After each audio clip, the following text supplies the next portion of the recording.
I've been freediving since 2004. I actually started as a volunteer paramedic for the 2004 World Championships that we had in Vancouver. Shortly after, I took a course through performance freediving.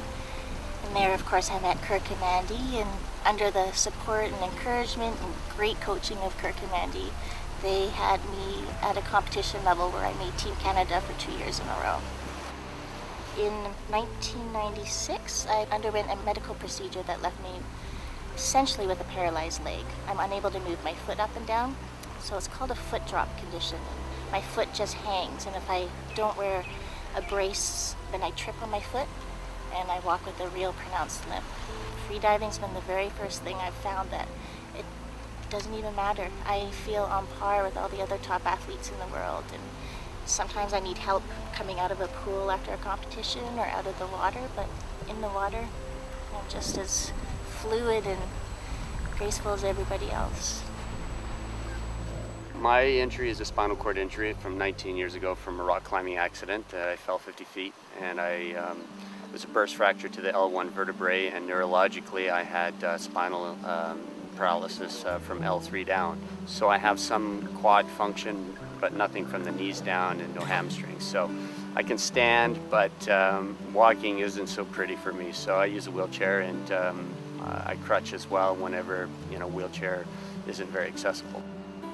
I've been very fortunate that some of those sports that I did pursue after my accident, like wheelchair racing, took me to the highest level, and that turned into an adventure on its own. Jill took me out to one of her Vancouver training sessions and got introduced to the group, got introduced to the sport and the techniques and what's involved, and I got pretty excited about what I learned and how I was able to take an average breath hold to on this course 5 minutes and 45 seconds. So I would have never thought that possible. And then you apply that to going out into the water and free diving to depths or distances or just snorkeling, and it's just another great sport to challenge myself. Everybody has their own challenges, whether physically, mentally.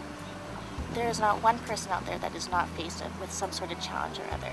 It's how you decide to deal with that challenge, how you decide to face it on or put it behind you and hide it and be fearful of it. Go out there, challenge yourself. That's the only advice I can give you.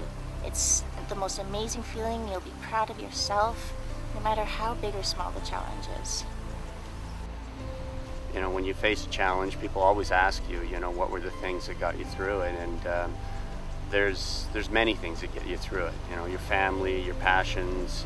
But when it comes right down to it, it's ultimately your attitude that starts everything. It's the beginning of everything. There's that, attitude is the great affector. It affects our emotions. It affects our behavior.